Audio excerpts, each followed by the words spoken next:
السلام عليكم ورحمة الله تعالى وبركاته.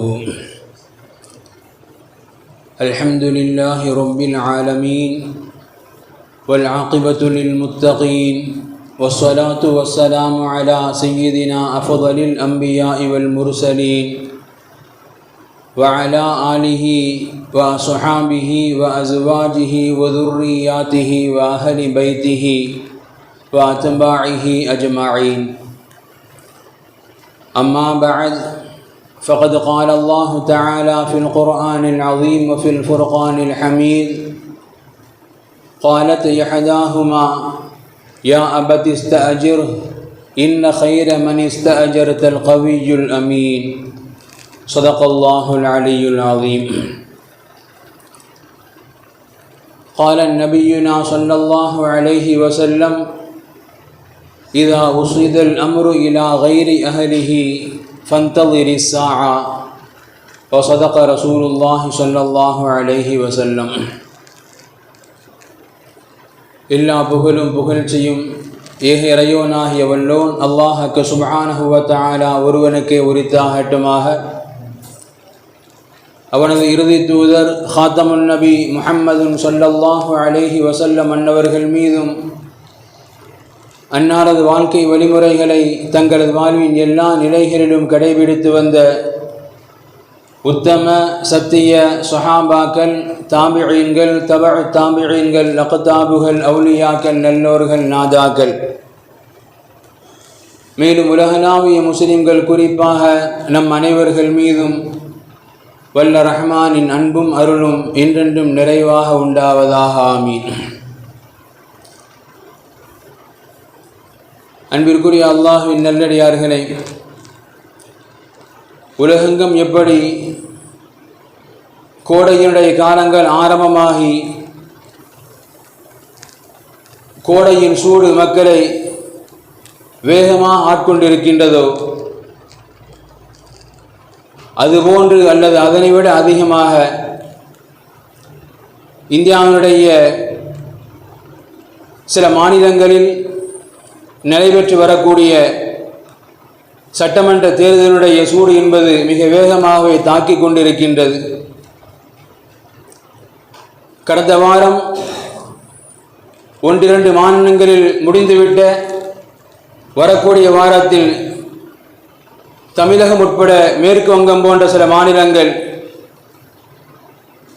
சட்டமன்றத்திற்குண்டான தேர்தலை எதிர்நோக்கி இருக்கக்கூடிய இன்றைய வேளையில்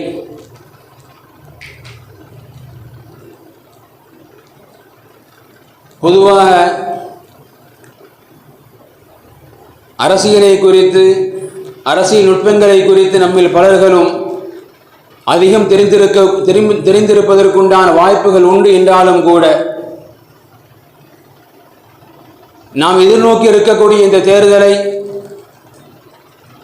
ஷரியத்தின் பார்வையில் நமக்கு எந்த ரீதியில் நமக்கு ஷரியத் அதை அனுமதிக்கின்றது, இந்த தேர்தலை நாம் எப்படி எதிர்கொள்ள வேண்டும் என்கின்ற போன்ற சில சிந்தனைகளை நாம் இந்த ஜும்ஆவில் எடுத்துக்கொள்வது கால சிறந்தது என்கின்ற அடிப்படையில்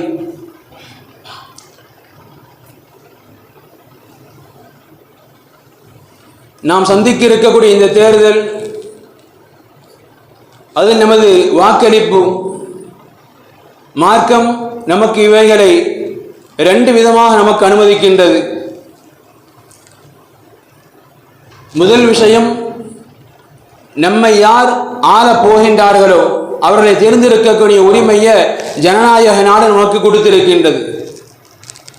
நாம் வாக்களித்து அவர்களை தேர்ந்தெடுக்க இருக்கின்றோம் நம்மை ஆளுபவர்களாக. மார்க்கம் முதல் வகை சொல்லி காட்டும்: மை யஷ்ஃபஅ ஷஃபாஅத்தன் ஹஸனத்தன் யகுன் லஹு நஸீபும் மின்ஹா. பரிந்துரை என்கின்ற பெயரில் ஒருவர் நம்மை ஆளப் போகின்றார், அவரை ஜனநாயக ரீதியில் நாம் வாக்களித்து அவரை தேர்வு செய்கின்றோம். இந்த அடிப்படையில் இவருக்கு வாக்களித்தால் இவரின் மூலமாக சமுதாயத்திற்கு நன்மை கிடைக்கலாம் என்கின்ற பரிந்துரையின் அடிப்படையில் ஒருவர் நாம் தேர்ந்தெடுக்க போகின்றோம். ஆக மார்க்கம் சொல்லி காட்டும் ஷஃபாஅத், பரிந்துரை என்கின்ற பெயரில் மார்க்க நாம் சந்திக்க இருக்கக்கூடிய இந்த தேர்தலை இரண்டாம் கண்ணோட்டத்தில் நமக்கு அனுமதிக்கின்றது. ஷஹாதத், சாட்சி பகருதல். நமது வாக்களிப்பு என்பது நம்மை ஆள்வதற்கு இவரை நாங்கள் சாட்சி பகர்கின்றோம். இவர் வந்தால், இவர் ஆட்சி நடத்தினால் சமுதாயத்திற்கு அது நன்மை பயக்கும் என்று நாங்கள் சாட்சி பகர்கின்றோம் என்கின்ற ஒன்று பரிந்துரை என்கின்ற பெயரிலோ அல்லது ஷஹாதத் சாட்சி பகர்தல் என்கின்ற பெயரிலோ மார்க்க நமக்கு அனுமதிக்கின்றது. தேர்தலில் வாக்களிக்கலாம். வாக்களிப்பது நமக்குண்டான கடமை என்பதை இந்த இரண்டு தார்மீக அடிப்படை நமக்கு மார்க்கம் வலியுறுத்துகின்றது.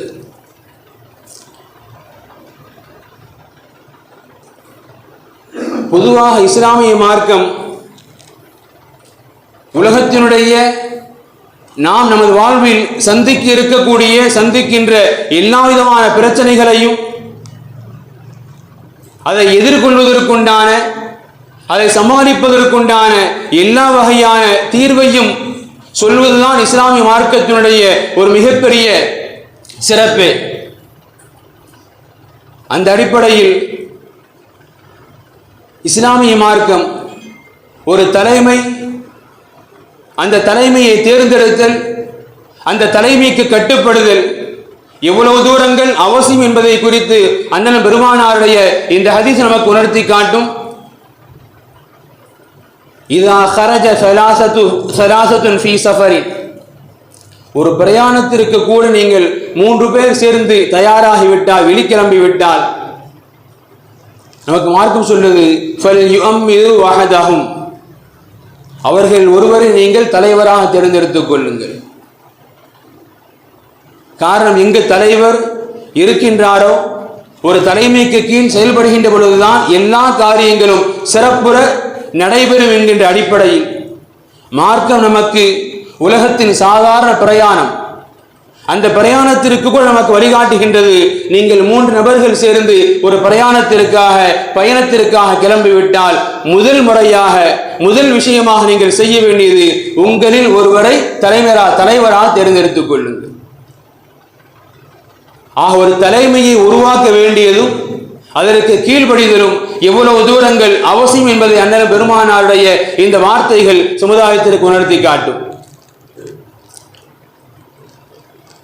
அதுபோல மார்க்கத்தினுடைய முன்னோடிகளாக இமாம்கள் சொல்லி காட்டுறாங்க, அல் ஃபித்னத்து இதா லம் யகுன் இமாமுன் யகூமு பி அம்ரின் நாஸ். ஒரு சமுதாயத்தில் மக்களை வழிநடத்துவதற்குண்டான ஒரு தலைவர் இல்லை என்று சொன்னால் அது சமுதாயத்திற்குண்டான மிகப்பெரிய குழப்பம் என்பார்கள் ஹஜ்ரத் இமாமுனா அஹ்மது பின் ஹம்பல் ரஹ்மத்துல்லாஹி அலைஹி. உலகத்திற்குண்டான குழப்பங்களிலேயே மிகப்பெரிய குழப்பம் இது. இதா லம் யகுன் இமாமும் யகூமு பி அம்ரின் நாஸ், மக்களை வழிநடத்தக்கூடிய ஒரு தலைவரை இல்லாமல் இருப்பது, ஒரு தலைவரை பெற்றுக்கொள்ளாமல் இருப்பது சமுதாயத்திற்குண்டான சோதனைகளில் மிகப்பெரிய சோதனை என்பார்கள் அல்லாமா அஹ்மது பின் ஹம்பல் ரஹ்மத்துல்லாஹி அலைஹி. அதுபோல அல்லாமா அஹ்மது பின் ஹம்பல் ரஹ்மத்துல்லாஹி அலைஹி அவர்களும் ஃபுதைல் இப்னு இயாத் ரஹ்மத்துல்லாஹி அலைஹி இருவரும் இப்படி துஆ செய்வாங்களாம், இப்படி சொல்வார்களாம், லவ் கான லனா தஅவத்துன் முஜாபத்துன் லதஅவுனா பிஹா லிசுல்தான்.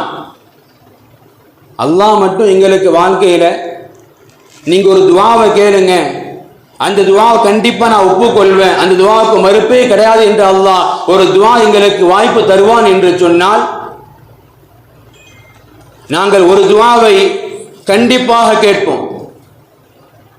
அல்லாஹ் ஒரு வாய்ப்பு தர்றான், நீங்க ஒரு துஆவை கேட்கலாம், அந்த துஆ மறுக்கவே படாது, கண்டிப்பாக ஏற்றுக்கொள்ளப்படும் என்கின்ற ஒரு சந்தர்ப்பத்தை அல்லாஹ் எங்களுக்கு தந்தால், இருவரும் சொல்றாங்க லதஅவுனா பிஹா லிசுல்தான், நல்ல ஆட்சியாளர் வேண்டும் என்று நாங்கள் அல்லாஹ்விடத்தில் துஆ கேட்போம். லதஅவுனா பிஹா லிசுல்தான், இறைவா எங்களுக்கு நல்ல ஒரு ஆட்சியாளரை கூடி என்று நாங்கள் அல்லாஹ்விடத்திலே அந்த ஒரு துஆவையும் அந்த ஒரு வாய்ப்பையும் நாங்கள் இதற்குத்தான் பயன்படுத்துவோம் என்பதாக இருவரும் சொல்லக்கூடிய செய்தி வரலாறுகள் பதிவு செய்யப்படுகின்றது. அப்போ காரணம் கேட்குறாங்க மக்கள், நீங்க அல்லாஹ் உங்களுக்கு ஒரு மிகப்பெரிய வாய்ப்பு கொடுத்திருக்கிறான், நீங்க ஒரு துஆவை கேட்கலாம், அந்த துஆ மறுக்கவே படாது. இருக்கின்ற இவ்வளவு பெரிய மிகப்பெரிய வாய்ப்பு அல்லாஹ் கொடுத்திருக்கிறான். நீங்க நினைச்சா உங்க வாழ்க்கையில உங்களுக்கு தேவையான எத்தனையோ சௌகரியங்களை கேட்டிருக்கலாமே.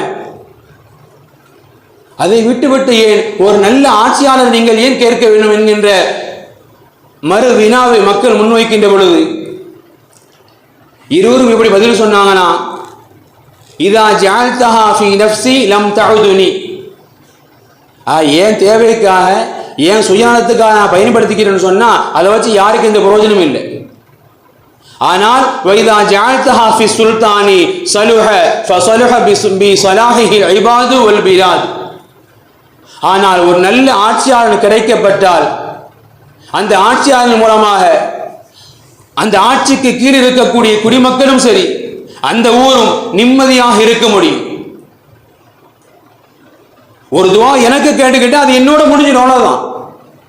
ஆனால் ஒரு நல்ல ஆட்சியாளர் வேண்டும் என்று கேட்டால், ஒரு நல்ல ஆட்சி அமைய பெற்று விட்டால் அந்த ஆட்சியின் கீழ் வாழக்கூடிய மக்களும் சரி அந்த ஊரும் நிம்மதியாக இருக்க முடியும். எனவேதான் நாங்கள் அல்லாஹ் எங்களுக்கு ஒரு வாய்ப்பை கொடுத்தா இறைவா நல்ல ஆட்சியாளரை தா என்று கேட்போம் என்பதாக சொன்னோம் சொல்லி இருவருமே விளக்கம் கொடுக்கிறாங்க.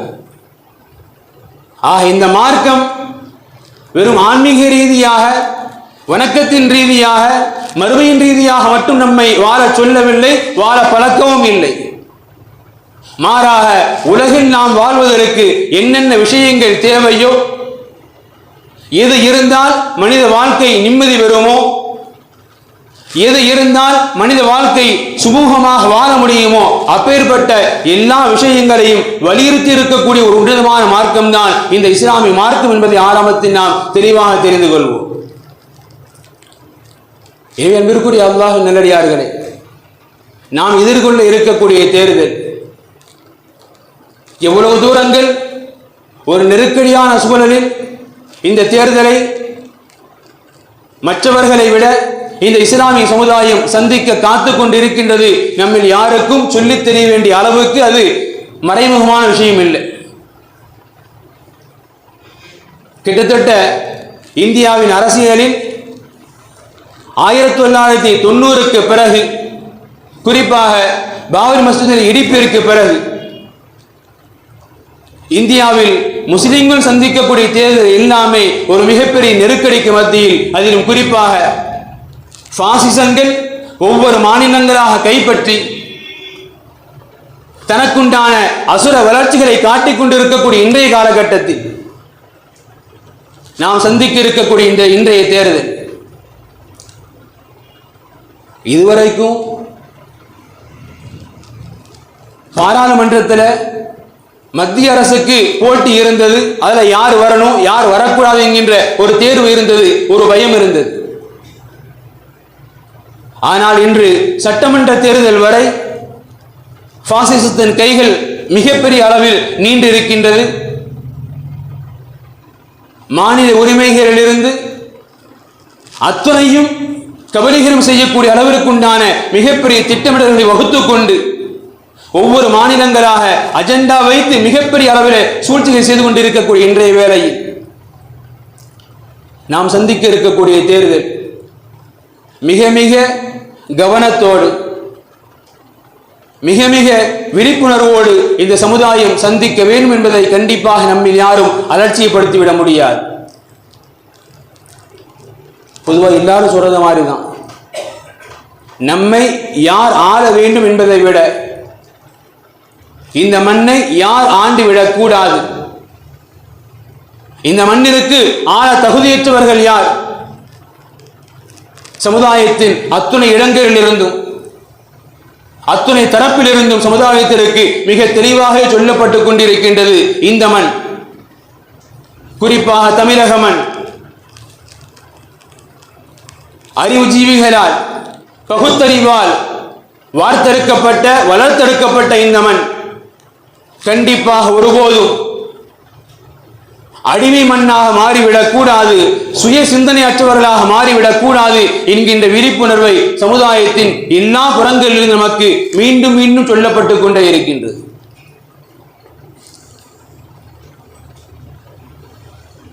நாம் தேர்தலை சந்திக்க இருக்கின்றோம், வாக்களிக்கவும் காத்துக் கொண்டு இருக்கிறோம்.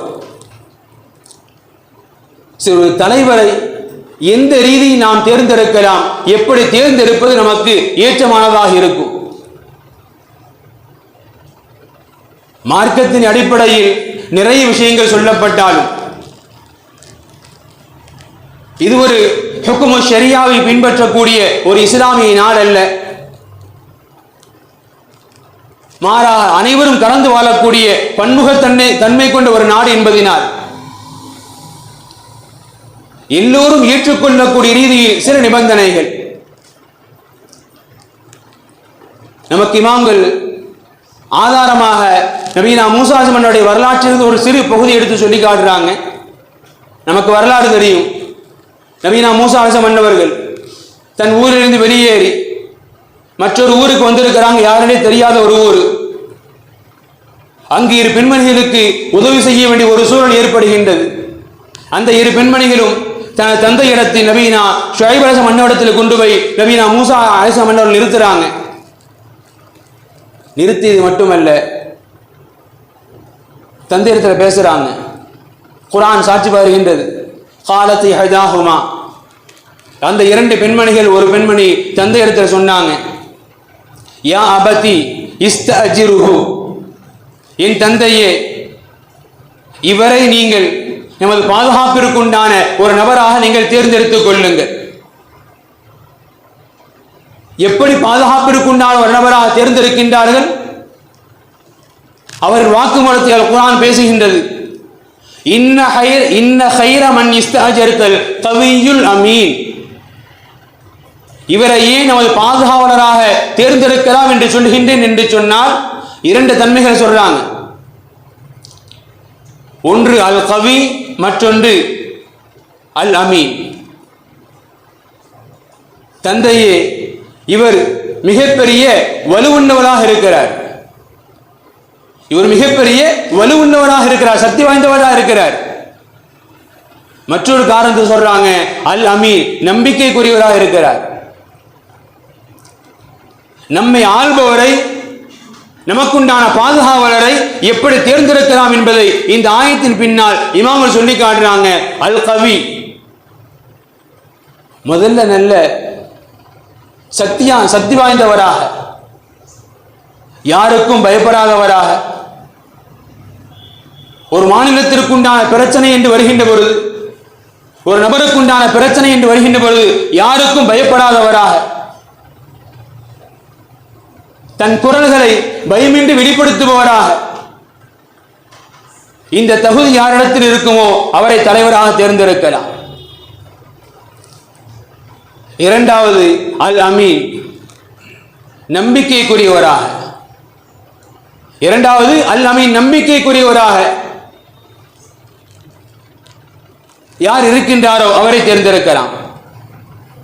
மூன்றாவது மிக மிக முக்கியமான செய்தி அதுதான், நீதமானவராக, மக்களுக்கு மத்தியில் நீதி செலுத்துபவராக யார் இருக்கின்றாரோ அவரை தேர்ந்தெடுக்க வேண்டும். கடந்த கால வாழ்க்கைகளை, கடந்த கால சமுதாயத்தின் மக்கள் மத்தியில் ஏற்பட்டுவிட்ட பிரச்சனைகள் நாம் யோசித்து பார்க்கலாம். நீதன்னு சொன்னா நம்ம உடனே அது உமரதான வரலாறு எடுத்துட்டு போயிட முடியாது. அப்படிப்பட்ட வரலாறுகள் எல்லாம் இனி வரலாறு தான், படிச்சுக்கிறலாம், தெரிஞ்சுக்கிறலாம். எனவே அவ்வளவு தூரங்கள் நீதி இல்லாவிட்டாலும் குறைந்தபட்சம் மக்களுக்கு மத்தியில் குழப்பங்கள் ஏற்படாத அளவிற்கு ஒரு நீதத்தை பேணக்கூடிய ஒரு தலைவராக யார் இருக்கின்றாரோ அவரை தேர்ந்தெடுக்கலாம். நான்காவது மிக மிக முக்கியமானது, மக்களுக்கு மத்தியில் அவருடைய உரிமைகளை பேணுது, மக்களது வாழ்க்கையை பாதுகாக்கிறது. இன்னைக்கு இந்த தன்மையில எந்த ஆட்சியால் இருந்து இதுவரைக்கும் இருந்து வந்திருக்கிறாங்க. நாம் கடந்த கால அரசியல்களை, கடந்த கால விஷயங்கள் நம்மால் யாரும் மறந்துட முடியாது. ஒரு சமுதாயத்தை நடு வீதியை கொண்டு வந்து நிறுத்திய நிகழ்வுகள் எல்லாம் ஒரு சமுதாயத்திற்குண்டான வாழ்வில் ஒட்டுமொத்தம் முடக்கப்படுகின்றது என்று தெரிந்தும் கூட அந்த சமுதாயத்தை ஒட்டுமொத்தமாக நடுவீதியில் கொண்டு வந்து நிறுத்திய ஒரு ஆட்சியாளர் சமுதாயத்திற்குண்டான குரலை கொஞ்சம் கூட ஏற்றுக்கொள்ளாத ஒரு சூழலில் ஆட்சி நடத்தியவர்கள் இந்த மண்ணில் உண்டு. யாரென யோசித்துக் கொள்ளலாம். ஏன் கடந்த வருடங்களில் திருப்பரங்குன்றத்தினுடைய விஷயம் இந்த தமிழ் மண்ணில் தமிழ் மக்களை, இஸ்லாமியர்கள் அல்ல, தமிழ் மக்களை விரும்பாத ஒரு மிகப்பெரிய குழப்பத்தை, ஒரு மிகப்பெரிய கலவரத்தை ஏற்படுத்தி இருக்க முடியும். ஆனால் அல்ஹம்துலில்லாஹ் தேவையான விஷயங்களை செய்து மக்களுக்கு மத்தியில் குழப்பங்கள் ஏற்படாத அளவிற்கு தேவையான விஷயங்களை செய்து துணிந்து நின்ற ஆட்சியாளர்கள் யார்? எனவே மக்களுடைய வாழ் உரிமைகளை, வாழ்வாதாரங்களை பாதுகாக்கக்கூடிய ஆட்சியாளராக இப்படி இமாம்கள் பொது, அதாவது ஷரியத் என்பதை கடந்து பொது ரீதியில் பொது விஷயமாக இந்த நான்கை மிக மிக முக்கியமாக சொல்லி காட்டுவாங்க. ஒன்று, அல் கவி, சிந்தனையில் இருந்து அத்துணையிலும் வளமானவராக, வலுவுள்ளவராக. அல் அமீன், நம்பிக்கைக்குரியவராக, நீதவானவராக, மக்களின் உரிமைகளை பேணுபவராக. இது போன்ற தன்மைகள் எந்த ஆட்சியாளத்தில் இருக்குமோ அவர்களை கண்டிப்பாக நாம் தேர்ந்தெடுக்கலாம் என்கின்ற ஒரு மிகப்பெரிய நுட்பத்தை நமக்கு ஷரியத் சொல்லி காட்டுகின்றது. அதுபோல் அல்ஹம்துலில்லாஹ் நடக்க இருக்கின்ற சட்டமன்ற தேர்தலில் இஸ்லாமிய சமுதாயம் பெருமைப்பட்டுக் கொள்ளக்கூடிய விஷயம் என்னன்னு சொன்னா, இதுவரை அல்ஹம்துலில்லாஹ் எப்படியோ இருந்த இஸ்லாமிய சமுதாயம், ஆனால் இந்த தேர்தல், இந்த சட்டமன்ற தேர்தல் இஸ்லாமிய இயக்கங்கள் எல்லாம் ஒன்றிணைந்து அல்ஹம்துலில்லாஹ் ஒரே கூட்டணி. இதுவரை இயங்கி தவிர்த்த ஒரு நிகழ்வு அல்லாஹ் நடத்தி காட்டி இருக்கிறான். இஸ்லாமிய இயக்கங்கள் எல்லாம் ஒரே கூட்டணி. சில லெட்டர் பேர் கட்சி இருக்கும், தேர்தலுக்கு வருவாங்க, நாங்கள் எதுக்கு சொல்லி காட்டி, அவங்க இல்லை. சமுதாயத்தின் தேவைக்காக சமுதாயத்தினுடைய போராட்ட களங்களில் அர்ப்பணிப்போடு கலந்து கொண்ட, எப்பொழுதுமே வீரியத்தோடு செயல்படக்கூடிய இயக்கங்கள் அல்ஹம்துலில்லாஹ் இன்னைக்கு எல்லாம் ஒன்றிணைந்து இருக்கிறாங்க. கடந்த கால தேர்தல்களில் நமக்கு நாமே அடிச்சுக்கோ, எப்படிங்க நீலாம் என்னடா இயக்கம் நடத்துற, ஒரு சீட்டுக்கு போய் ரவானா வச்சுட்டு வந்திருக்கேன். இன்னொரு தரப்பு சொல்லும், நீ என்ன பெரிய ஆளா, உன் சொந்த சின்னத்தை நீக்க முடியல, அடுத்தவட போய் வாங்கி நிற்கிற. இப்படி நமக்கு நாமே அடிச்சுக்கிட்டோம். இன்னைக்கு அல்ஹம்துலில்லாஹ் அல்லாஹ்வுடைய கிருபையில இயக்கங்கள் எல்லாம் ஒன்றிணைந்து, காரணம் காலத்தின் சூழல்கள், காலத்தின் நிர்பந்தத்தை உணர்ந்து எல்லா இயக்கங்களும் ஒன்றிணைந்து சந்திக்கக்கூடிய ஒரு தேர்தலாக இந்த தேர்தலை அல்லாஹ் அமைத்து கொடுத்திருக்கிறான். இதுவரைக்கும் நாம எனக்கு இத்தனை சீட்டு தாங்க நாம் போய் கேட்டு நின்னோம். இன்ஷா அல்லாஹ் இந்த தேர்தலுடைய வெற்றி இனி அரசியல்வாதிகளை யோசிக்க வைக்க வேண்டும். இஸ்லாமியர்களுக்கு இத்தனை சீட்டு நாம கொடுத்துருவோம், ஒட்டுமொத்த ஆதரவு தனக்கு வேணும் என்று இனி வருங்காலங்களில் அரசியல்வாதிகளை யோசிக்க வைக்கக்கூடிய அளவுக்கு உண்டான ஒரு வெற்றியை இன்ஷா அல்லாஹ் இந்த சமுதாயம் கொடுக்க வேண்டும். அல்லாஹ் அதற்குண்டான ஒரு பொன்னான வாய்ப்பு அல்லாஹ் கொடுத்திருக்கிறான். காரணம், இஸ்லாத்தினுடைய எந்த இயக்கங்களும் பிரிந்திராத அளவிற்கு ஒட்டுமொத்தமாக ஒரு மிகப்பெரிய ஒரு ஒற்றுமைக்குண்டான சூழ்நிலை அல்லாஹ் ஏற்படுத்தி கொடுத்திருக்கிறான். எனவே வருங்காலங்கள் நமக்குண்டான கண்ணியத்தை இனி அவர்கள் மதிப்பிடக்கூடிய அளவுக்கு அல்லாஹ் ஒரு சூழ்நிலையை அல்லாஹ் இந்த சமுதாயத்தில் உருவாக்கி தரணும். அடுத்து மிக மிக முக்கியமாக சமுதாயத்தினுடைய இளைஞர்கள், குறிப்பாக முதல் தலைமுறை வாக்காளர், கிட்டத்தட்ட 18 இருந்து 25, 20, 26 வயது குறித்தானவர்கள்.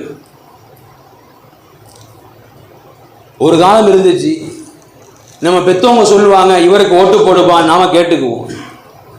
இன்னைக்கு உள்ள காலம் அவன் சொல்றான் இவருக்கு வேண்டாம் நீ ஓட்டு போடு. நீ நாம சொல்றதும் இல்லை, சொன்னா ஏற்றுக்கொள்ளக்கூடிய பக்குவத்தில் அவனும் இல்லை. அவன் நம்மளை கேன்வாஸ் பண்றான், இவருக்கு ஓட்டு போடு. ஓட்டு போடுவது அவர்களுக்குண்டான தனி உரிமை, அது கண்டிப்பாக மாற்று கருத்து அல்ல. ஆனால் தயவு கூர்ந்து இளைஞர்களை வாக்களிப்பதற்கு முன்பாக ஒரு நாளாளும் அரசனுக்கு என்ன தகுதி வேணும் என்கின்ற ஒரு சிந்தனை கூட இல்லாம, திரையில் நல்லவனெல்லாம் நிஜத்திலும் நல்லவன் என்பதை போன்று கருதி கொள்ளக்கூடிய ஒரு சூழல் சமுதாயத்தில் பெருகி வருகின்றது. நடிக்க தெரிந்தவனுக்கெல்லாம் நானாலும் தகுதி உண்டு என்கின்ற ஒரு ரீதியில் இன்றைய இளைஞர்கள் சிந்திக்க துவங்கி இருக்கின்ற அல்லாஹ் பாதுகாக்கட்டும். தயவு கூர்ந்து இளைஞரிடத்தை நாம் கேட்டுக்கொள்வது ஒன்றே ஒன்றுதான், வாக்களிப்பது நமக்குண்டான உரிமை, இதில் மாற்று கருத்தை அல்ல. ஒன்றை யோசித்துக் கொள்ளுங்கள், யாருக்கு நாம் வாக்களிக்க போகின்றோமோ சமுதாயத்தின் போராட்ட களங்களில் சமுதாயம் தேவை என்று வருகின்ற பொழுது எந்த ஒரு போராட்ட களத்திலாவது இவர் முன் நின்றிருக்கின்றாரா? சரி, போராட்ட களத்துக்கு வர வேண்டாம், எந்த ஒரு அநீதி எதிர்த்தாவது குரல் கொடுத்திருப்பாரா என்கின்ற சின்ன ஒரு சிந்தனையை முன்னிறுத்தி கொண்டு யாருக்கு வாக்களிக்கலாம் யோசிப்போம். கடந்த டிசம்பர் கிறிஸ்துமஸ் கொண்டாடப்பட்டது. வடக்கே கிறிஸ்தவர்களுக்கு பல துன்பங்கள். தான் சொந்த இனத்துக்கு குரல் கொடுக்காதவர், தன் சொந்த இனத்திற்கு கூட குரல் கொடுக்காதவர், உலகத்தினுடைய எந்த ஒரு அத்துமீறலையும் கண்டும் காணாமல் கடந்து போகின்றவர் எப்படி ஒரு நாடாளும் தலைவராக? ஒரு சமுதாயம் ஒரு பிரச்சனை எதிர்நோக்கி நிற்கின்றது, வீதியில் நிற்கின்றது என்று தெரிந்தும் கூட அதை இலகுவாக கடந்து செல்லக்கூடிய ஒரு மனிதரால் எப்படி நாடாளும் தகுதிமிக்கவராக மாறிவிட முடியும் என்பதை யோசிக்க வேண்டிய தருணத்தில் சமுதாயம் இருக்கின்றது.